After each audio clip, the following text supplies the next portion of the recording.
There's a thing folks out here don't tell you about, and it's this. A town can kill a woman without ever laying a hand on her. They do it slow. They do it polite.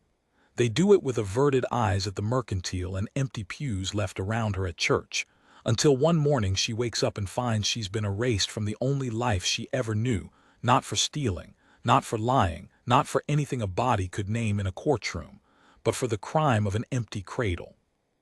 I watched it happen to Della Hartwell over the span of one hard winter.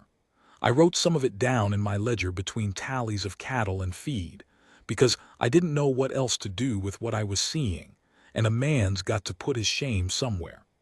This is the part I never told anybody, on account of how it ends, and on account of who walked down out of those mountains to change it.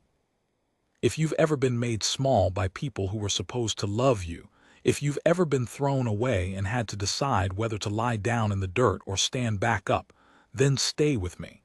This one's for you.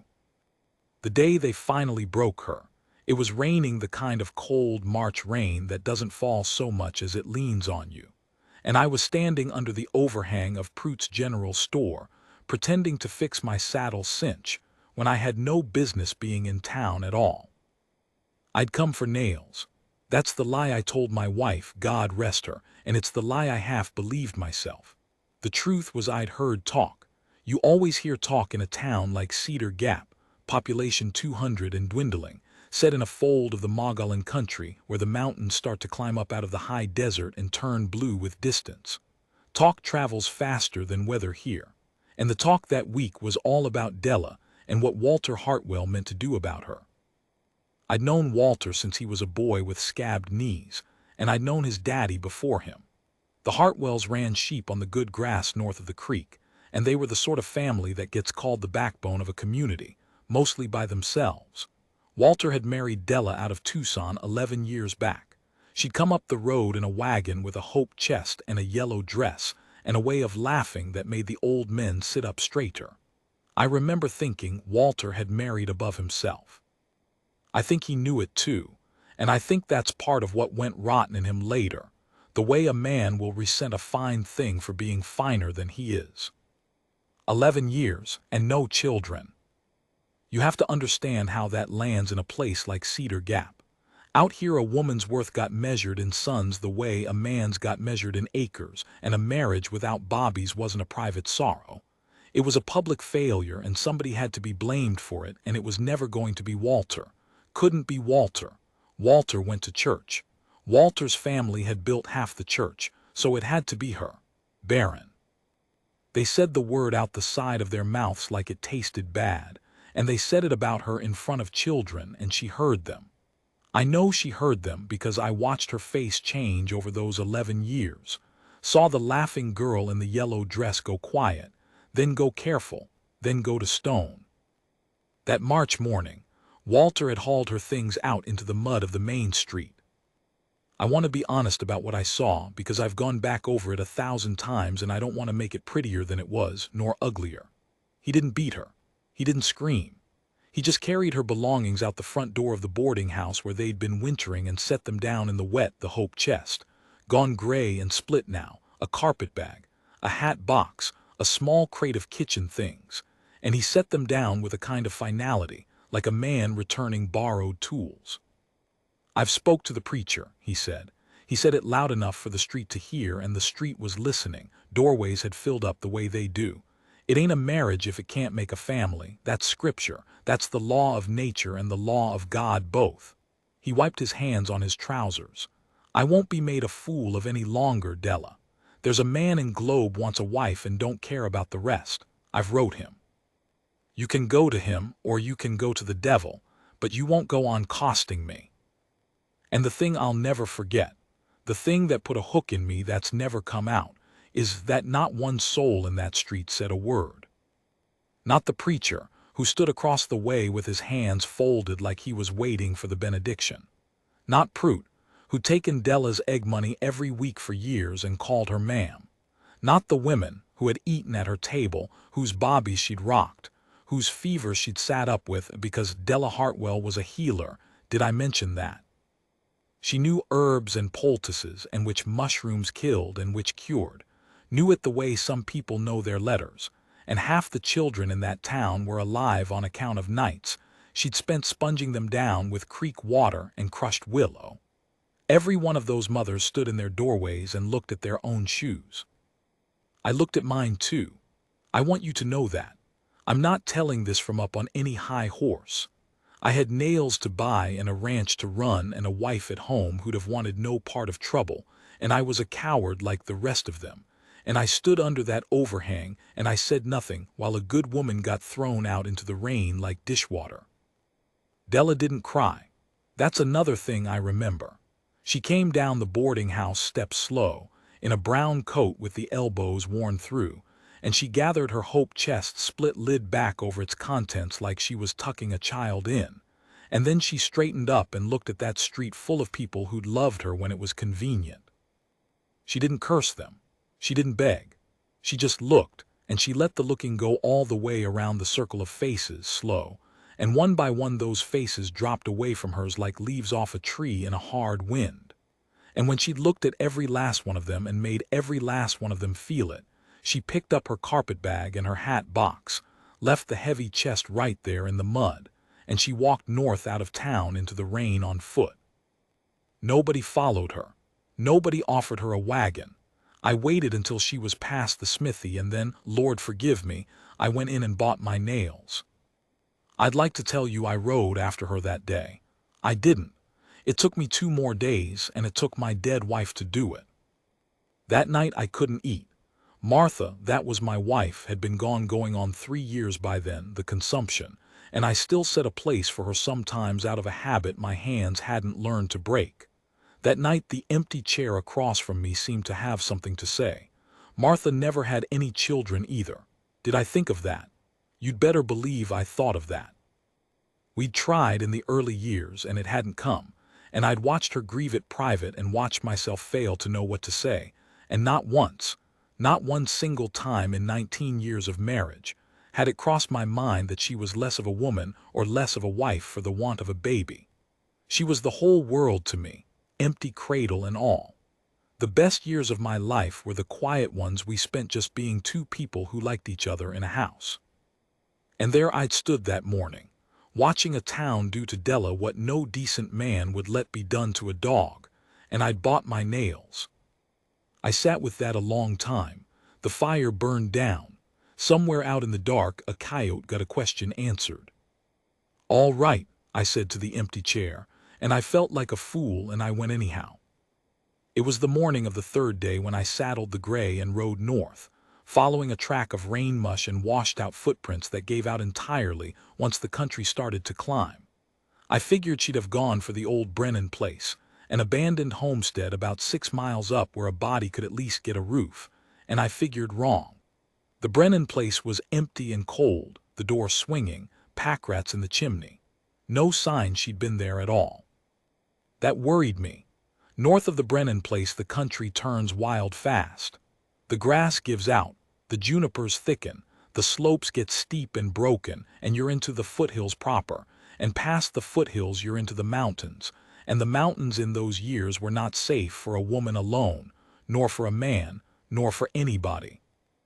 There were renegade bands up there, Apache who'd slipped off the reservation and had every good reason in the world to want nothing to do with whites, and a few who'd turned to raiding, and you couldn't always tell which was which. And the Army's answer to the question was generally to shoot first. There were also wolves, and there was the cold, and there was the simple fact that high country in March will kill you with no malice at all. Just the patient indifference of weather. I followed what sign I could into the foothills until the light started to fail, and a wet snow began to spit out of a low sky, and that was when I knew this had gone past anything I could fix by myself with a gray horse and a guilty conscience. I'd lost her trail entirely on a rocky bench above a canyon. The snow was filling in what little I'd had. I sat there cursing my own slowness. 2 days, 2 whole days I'd let pass, and I was about to turn back and ride for help I knew nobody in Cedar Gap would give, when the gray's ears went up and a voice spoke out of the rocks above me. "You'll want to come down off that ridgeline," the voice said. You're a black bug on a white sheet up there, and not everyone in these hills loves you. I about came out of my skin. I'm not ashamed to say my hand went for the rifle, but the voice had a tiredness in it more than a threat, and when its owner stepped out from behind a juniper not 30 feet off, I saw a man I'd heard about but never laid eyes on. They called him the Mountain Man when they called him anything. Some said he'd been a scout for the army and quit in disgust. Some said he'd been a trapper before the beaver played out. Some said worse things, that he'd gone native, that he had Apache kin, that he'd killed a man in Texas. I never knew the truth of any of it, and after a while I stopped wanting to. What I saw that first evening was a tall, spare man somewhere past 50, in greasy buckskins and a wolfskin coat, with gray and a beard that hadn't met scissors in a decade, and a long rifle held easy in the crook of his arm. His eyes were the part of him I remember, pale and steady, and they took the whole of me in: horse, gear, guilt, the lot, in about the time it takes to draw a breath. "You're looking for the woman," he said. It wasn't a question. My mouth went dry. "How do you?" "Because she's the only person fool enough to walk into my mountains on foot in March, and you've got the look of a man chasing something he's ashamed of." He shifted the rifle. "She's alive. She's up at my place. She's got the frostbite starting in 2 toes and a fever coming on, and she wouldn't say a word about who did it to her, but I can read a story off a person same as off a track in the snow." He turned to go, then stopped and looked back at me with those pale eyes. "You one of the ones that did it? Or one of the ones that watched?" I could have lied. He'd have known. I've never in my life felt so seen through. "Watched," I said. The word came out small. He nodded slow, like that was about what he'd expected of my kind. "Well," he said, "that's the more common sin. Come on, then. She might be glad of a face she knows, though God knows why she would be." And he started up through the rocks, sure-footed as a goat, leaving me to lead the gray and stumble after. His place was a thing I never could have found on my own, a low cabin and a linta set back in a notch of the mountain where 2 slopes came together, screened by junipers and a fall of rock, with a thread of smoke that you'd never see unless you were right on top of it. There was a corral with 2 mountain ponies and a mule. There were hides stretched on frames. There was, hung from the eaves, a string of dried things I took at first for vegetables and later understood to be medicine, roots and leaves and barks, the same trade Della had plied down in the town that threw her out. I think that's the first thing that struck me, that she'd been carried half dead up a mountain by a stranger and woken to find the very walls hung with the knowledge they'd called witchcraft on her for. She was inside, on a low bed of pine boughs and trade blankets near the fire, and when I ducked through the door her eyes came open and found me, and I watched a whole war happen on her face. Relief, first, just for a second, the animal relief of a known face in a strange place. Then memory came back into her like cold water, and the relief shut down hard, and what was left was something I had no right to and couldn't bear to look at. "You," she said, her voice was a ruin fever cracked. "You stood there." "I did," I said. There wasn't anything else to say that wouldn't be worse. She turned her face to the fire. "Then you can stand there now." The mountain man behind me made a low sound that might have been a laugh. "She's got her teeth back," he said, almost approving. "She didn't have those 2 days ago." He set his rifle in the corner, hung the wolf coat on a peg, and knelt by the fire to push a tin pot back over the coals, all easy and unhurried, and I understood I was a guest in this house only so long as he allowed it, and not 1 minute more. "I want to tell you about those next hours, because they're where the story really starts, though I didn't know it then. I thought I'd come to rescue her. That's the kind of fool I was. I'd ridden up the mountain with some half-shaped notion of being the man who put it right, of leading her back down to a town that would be sorry, and the truth was the town would never be sorry and she'd as soon have died as gone back to it, and the person doing the rescuing wasn't me at all. It was him. I watched him work on her foot. He'd already done the worst of it before I came, got the boots off, got her warm, got broth into her, but the frostbite was a near thing.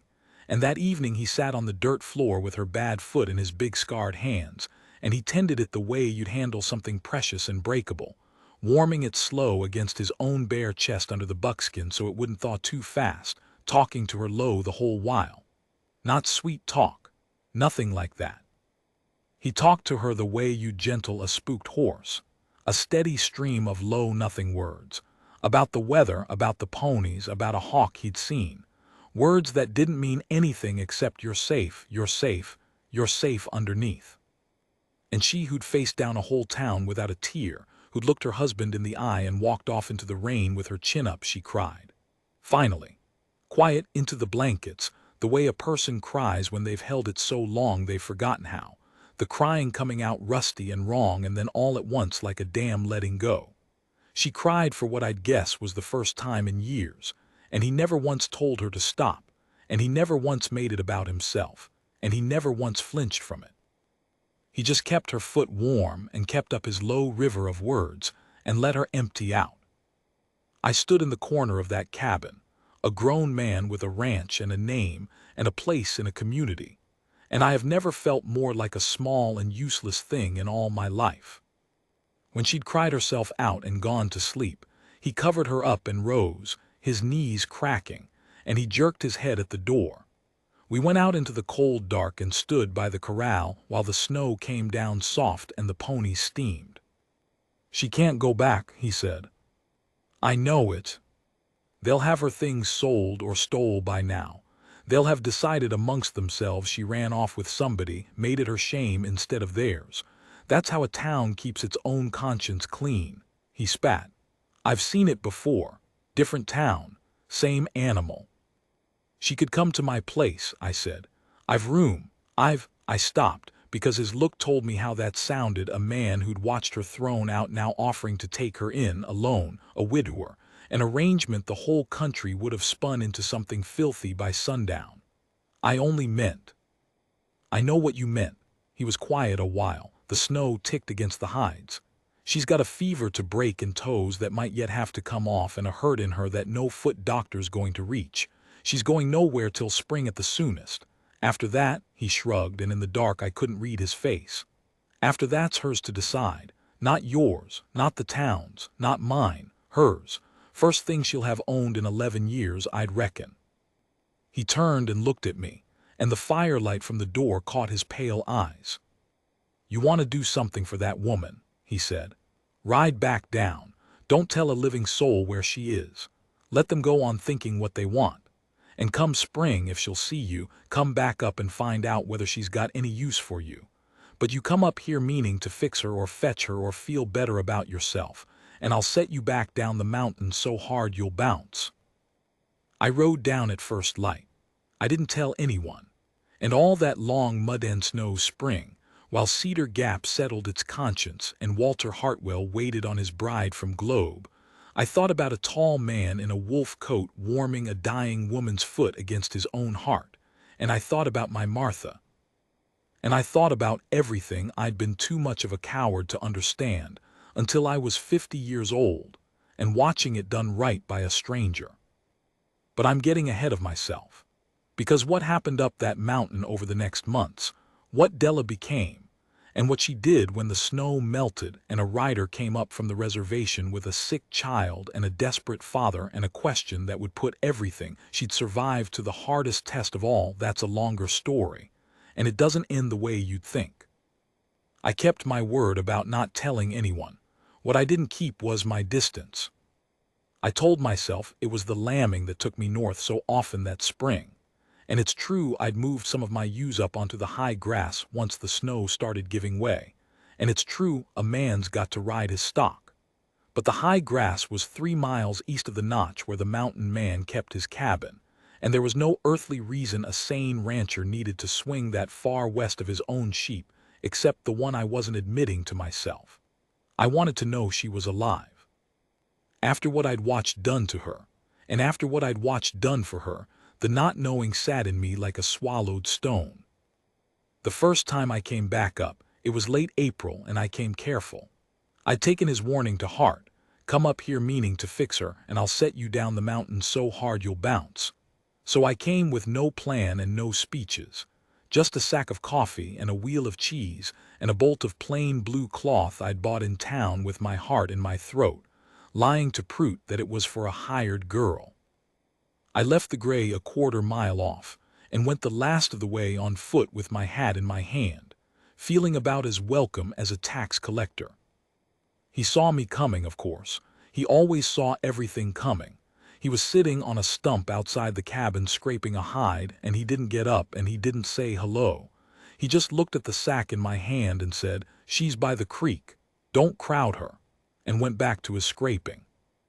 I want to tell you how she looked, because it stopped me where I stood. The creek came down out of a cut in the rock and pooled below the cabin in a flat of new grass, and she was kneeling at the edge of it with her skirts hitched and her sleeves rolled, washing something blankets, I think, and she'd gone brown from the sun and her hair had come half loose from its pins, and there was color in her face that hadn't been there in years.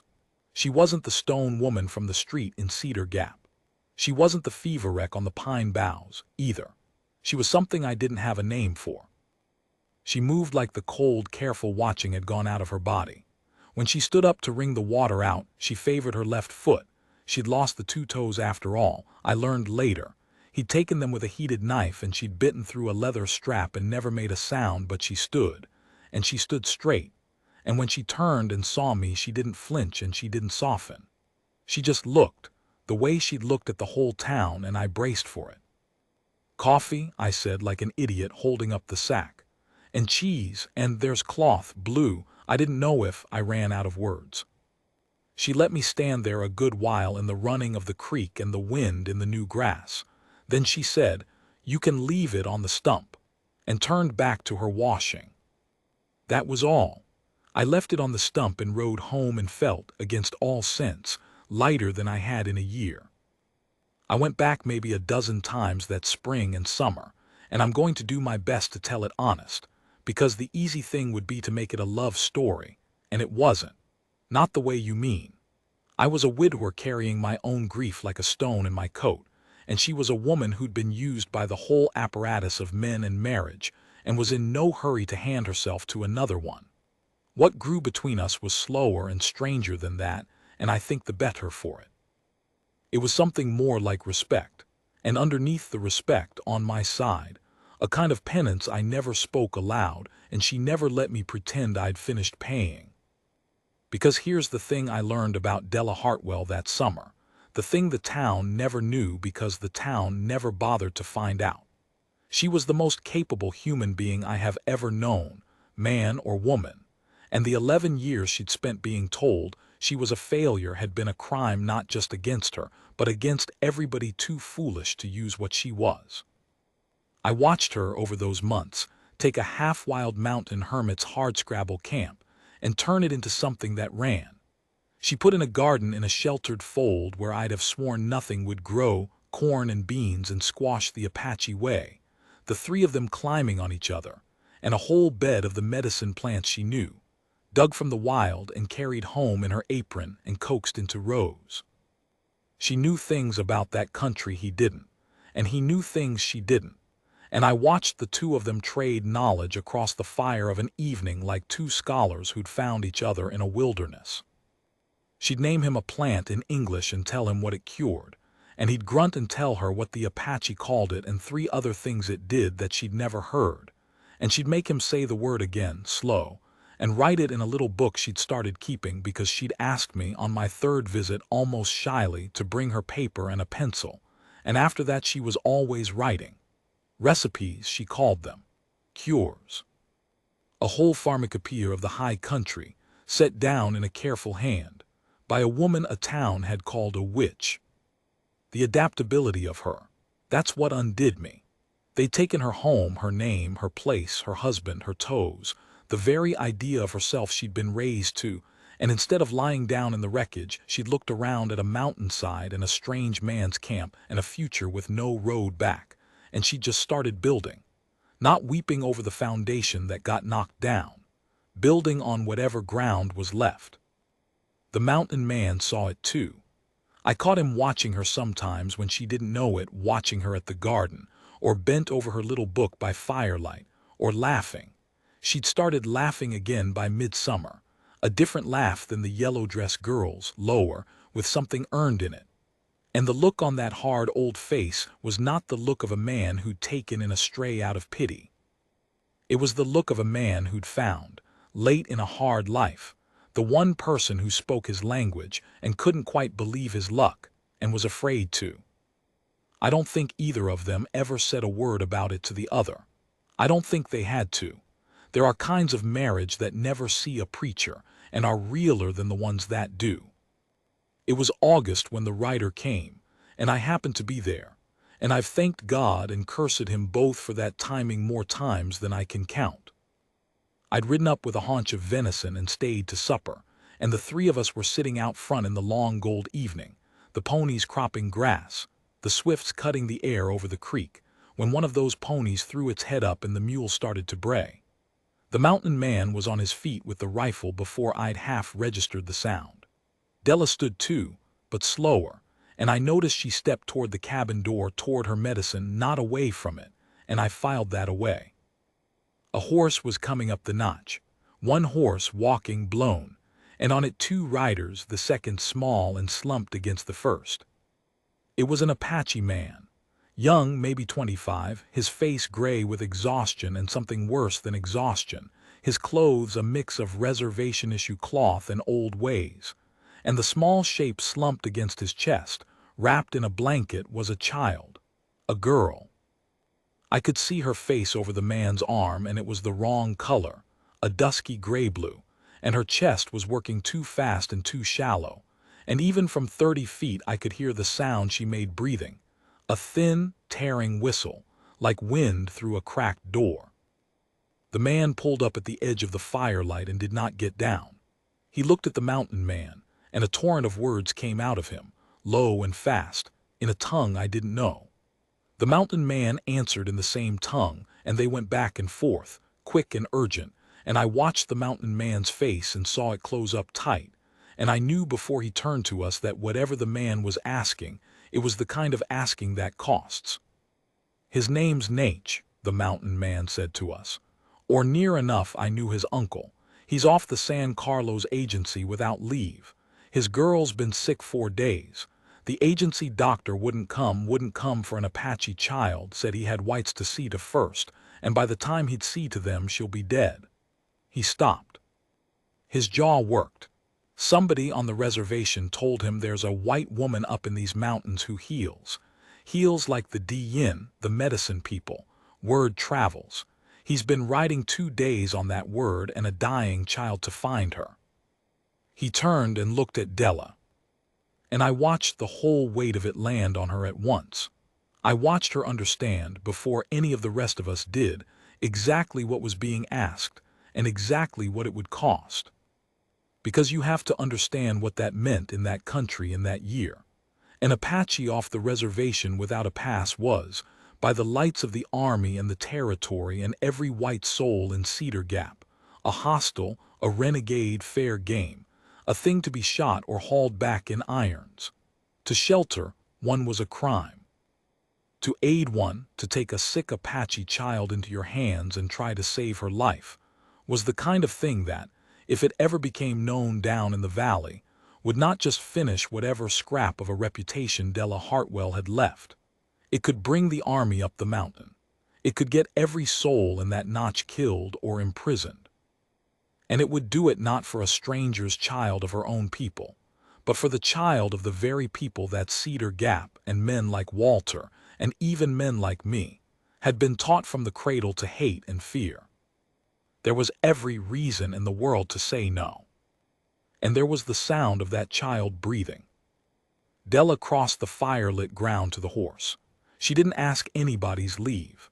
She put her hands up to the bundled child and she said to the man, gentle, "Let me." And though he had no English, I think the gentleness carried, because his arms loosened, and he let her lift the girl down. She was small, 6, maybe 7, and light as a bundle of sticks, and when the blanket fell open I saw the child's lips were blue, and her little chest was sucking in at the ribs with every breath.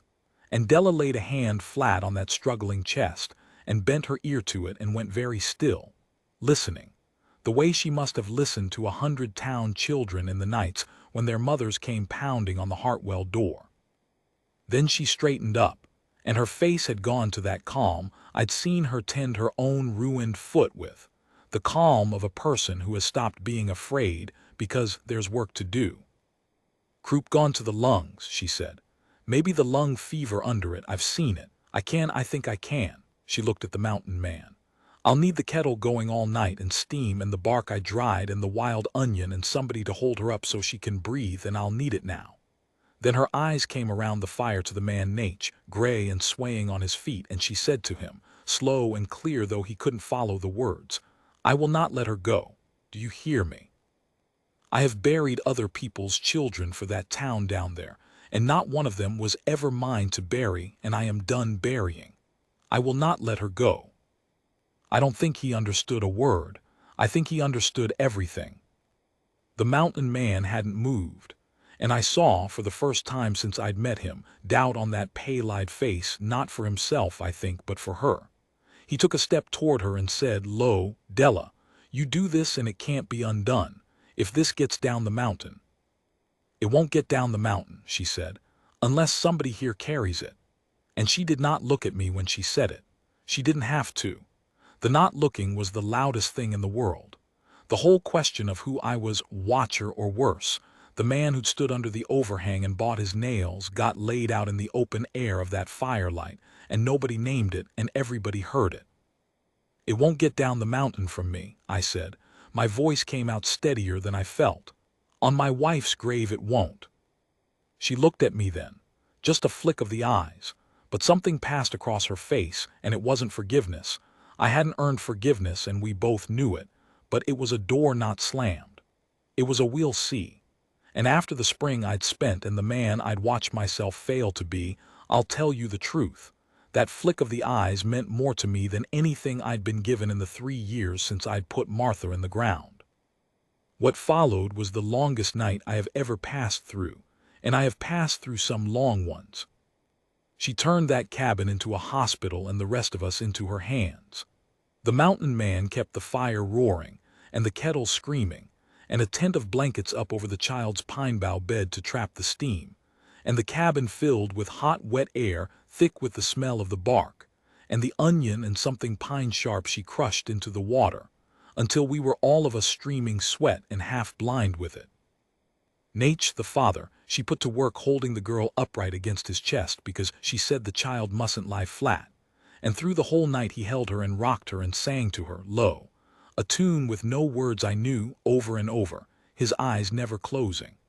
My job was water, hauling it from the creek, keeping the kettle full, and I hauled water until my arms shook, glad past saying to have a use, to be a pair of legs and a bucket if I couldn't be anything better.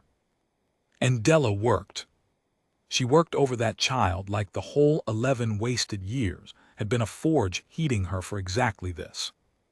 She had the girl breathing the steam, and when the breathing got too bad she'd lift her and tip her and thump her small back with a cupped hand to break something loose.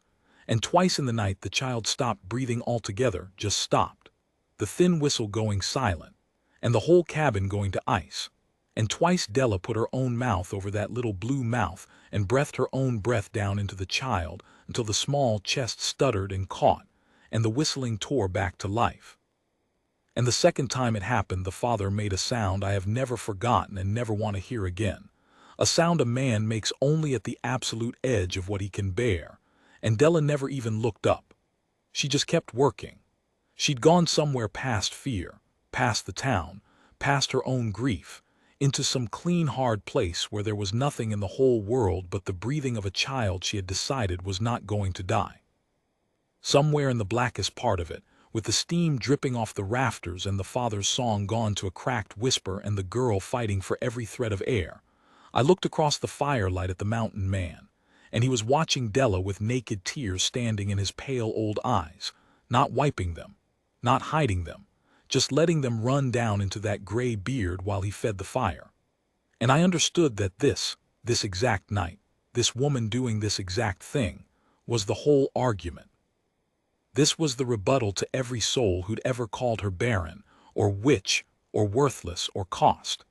11 years they'd measured her by an empty cradle, And here she was filling her arms with somebody else's dying child and breathing her own life down into it. And there was not a mother in Cedar Gap, not one, who had ever done a braver or a kinder or a more wholly human thing. The window over the door went gray, then pink, then gold. And just at the first true light, with all of us swaying on our feet and the fire burned to coals, the child Della had refused to let go of took a long, shuddering, deep breath, a whole breath, all the way down, the first one in 4 days that didn't tear, and let it back out slow, and turned her face into her father's chest and slept. Really slept. The blue gone out of her lips. The terrible whistle stilled. Della sat back on her heels in the gray light, her hair stuck to her face, her sleeves soaked through, her ruined foot surely screaming under her after a night of kneeling, and she put both her hands over her own mouth, and her shoulders started to shake. The father reached out without a word and laid one hand on the crown of her bent head, just laid it there, the way you'd bless somebody, the way you'd thank somebody when no language you own could carry the weight of it, and held it there. And the two of them stayed like that, the white woman and the Apache man and the sleeping child between them, in the first light coming through the door. I had to step outside. I'm not ashamed of that either. I stood by the corral in the cold dawn with the pony steaming, and I thought I had seen the whole of it now. I thought the hard part was behind us, that the child would live and the father would carry her home, and we'd all of us keep the secret, and that would be the end of it. A quiet miracle in a hidden notch of the mountains that the valley would never know. I was wrong, of course. I'm always wrong at exactly the moment I'm surest. Because the child lived, but Nate could not carry her straight home. She was too weak to ride the 2 days back. And the agency had surely missed him by now, and there were patrols on the trails. He'd have to stay, hidden in the notch, until she was strong enough to travel. Days, maybe a week.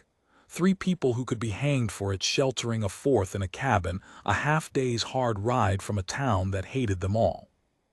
And on the 2nd day of that waiting, while I was down in the valley keeping up the appearance of a man with nothing to hide, a column of cavalry rode into Cedar Gap looking for a renegade buck and a sick child that somebody on the reservation had said was headed for the mountains.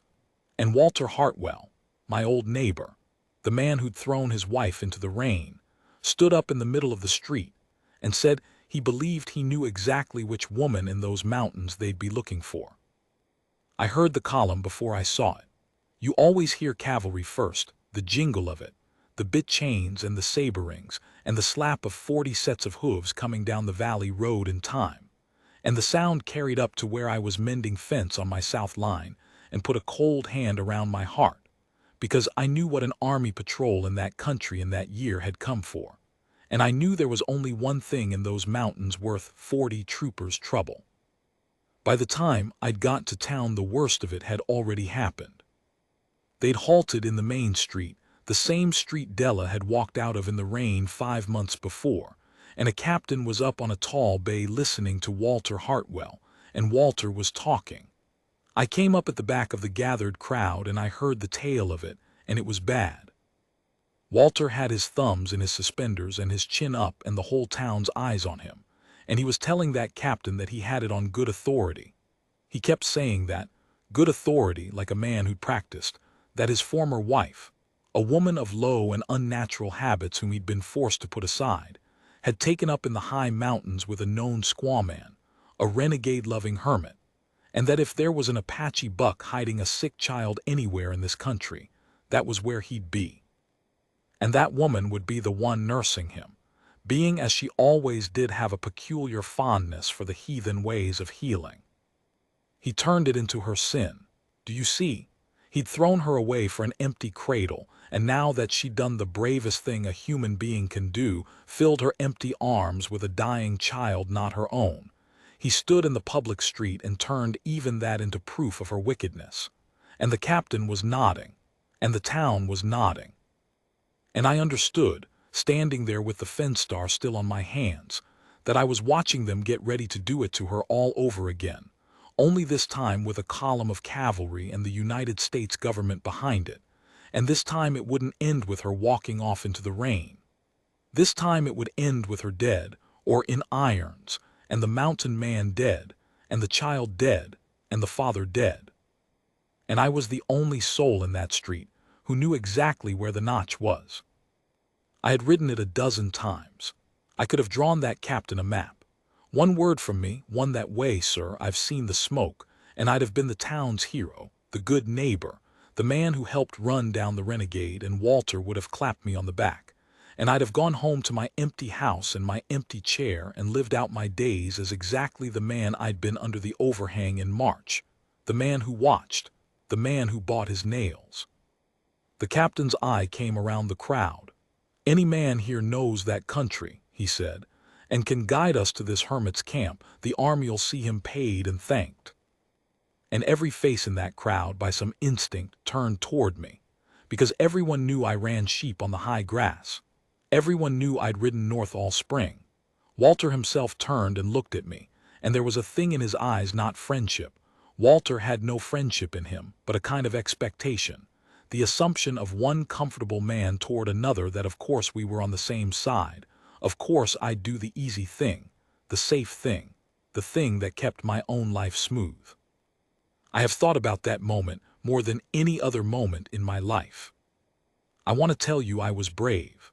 The truth is I was terrified of the army, terrified of the noose they hang men from for aiding renegades, terrified clean down to the bone.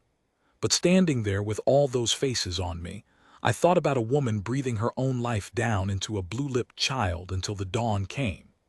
I thought about a hard old man with tears running into his beard, letting them run. I thought about my Martha, who'd grieved her empty cradle in private for 19 years and been the whole world to me anyway, and about how I'd stood and watched another Martha get destroyed for the same nothing and called myself a decent man while I did it. And I thought, I will not watch this time. Whatever else I am, I will not be the man who watched twice. I know the country, I heard myself say. My voice didn't shake, which surprised me. Ridden it all spring.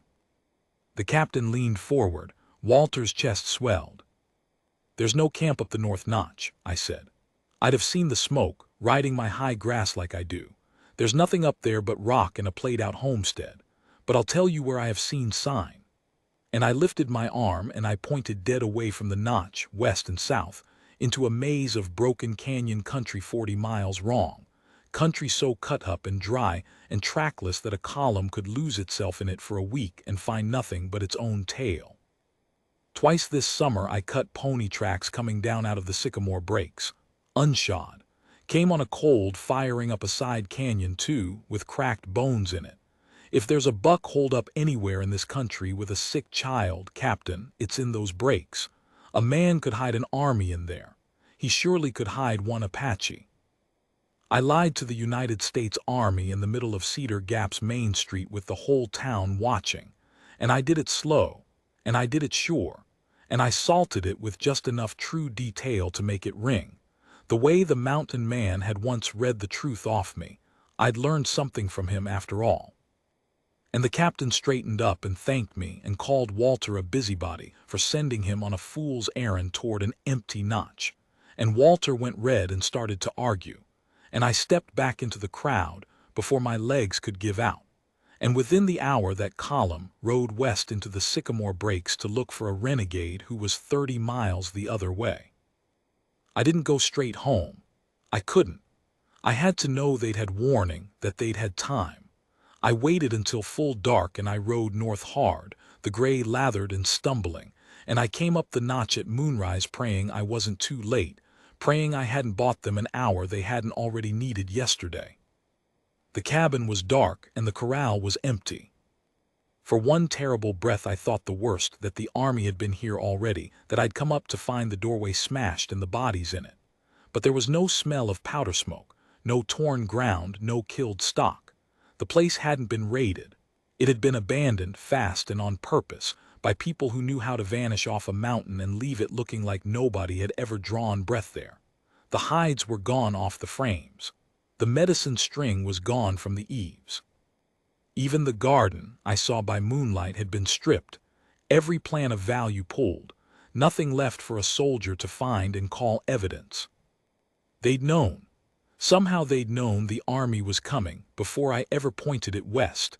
The mountain man had ways of knowing things. I'd long since stopped asking how, and they'd run, all four of them, up and over and gone into the high country where no cavalry column could follow. I sat the gray in that empty notch in the moonlight, and I felt the loss of it go through me like cold water, and underneath the loss, a thing I had no right to and could not help, a sweetness. Because they were alive. Because the child Della had refused to let go of was somewhere up there in the dark being carried home. Because the secret had held and the army was lost in the breaks, and I had, for one time in my cowardly life, stood in a public street and done the hard right thing instead of the easy safe one. I was about to turn the gray for home when I saw it. There was something on the stump out front, the same stump where I'd left the coffee and the cheese and the bolt of blue cloth back in April. I got down and went to it. It was a small bundle, weighted with a stone against the wind, and inside the bundle was a folded square of that same blue cloth, and inside the cloth was the little book. Her book, the Pharmacopoeia, 5 months of careful work. Every cure and root and bark of the high country set down in her own hand, the Apache names beside the English, the whole accumulated knowledge that a town had called witchcraft, and a mountain had let grow into something close to holy. She'd left it for me. A woman who owned almost nothing in this world had left me the most valuable thing she had. There was a single line on the inside cover in pencil in her hand. I'm not going to tell you everything it said. Some things a man keeps, but I'll tell you it didn't say thank you because thank you was too small and she knew it, and it didn't say I forgive you because she was too honest for that and I hadn't asked her to. What it said, more or less, was that a person could spend their whole life being told what they were good for by people who'd never once bothered to find out, and that the finding out was the only thing that ever mattered, and that she hoped, late as it was, I'd finally found out what I was good for too. And under that smaller, almost an afterthought, use the willow bark in spring before the leaf, stronger then. That's the part that broke me, not the grand line, the small one. The willow bark in spring before the leaf, a healer's instinct passing on a craft, trusting it would matter to someone, trusting me with it, as if I were the kind of man who might someday lay a cool hand on a sick child's chest and need to know which bark to reach for. She'd left me her life's knowledge and a job to do with it, in the same breath, on a stump in the moonlight, and then she'd walked up over the mountain and out of mind forever. I never saw her again. I'll be honest about that, because this isn't the kind of story where the writer comes back down the trail at the end and everybody weeps, and the town learns its lesson. The town never learned a thing. Walter Hartwell's bride came up from Globe that fall, a hard, pinched woman who gave him no children either, and he died sour and airless and was buried under the biggest stone in the churchyard, paid for by a family that had built half the church and learned nothing from any of it. Cedar Gap is mostly gone now. The mine played out and the people drifted and the wind moves through it. I outlived most of them, which is its own strange punishment, to be the last one who remembers. But I heard things over the years, the way you hear things in mountain country. I heard there was a white woman living far up in the high ranges with an old scout, beyond where any town's law ran, and that the Apache who still slipped through that country, the ones the reservation couldn't hold and the army couldn't catch, knew her, and trusted her, and brought their sick to her, and called her by a name in their own tongue that the man who told me said meant something like she who does not let go.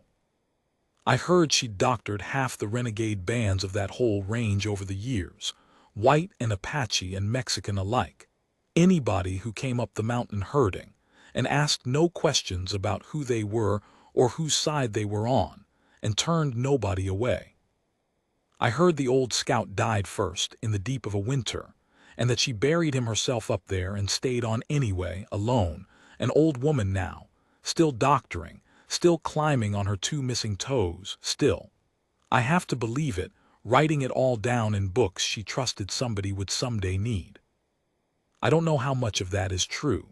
Mountain talk is half made up, but I choose to believe most of it, and I've earned the right to choose, because I'm the one who pointed the army the wrong way, and I'm the one who carried her book down off that mountain, and I'm the one who spent the 40 years since trying to be worth the line she wrote on the inside of it.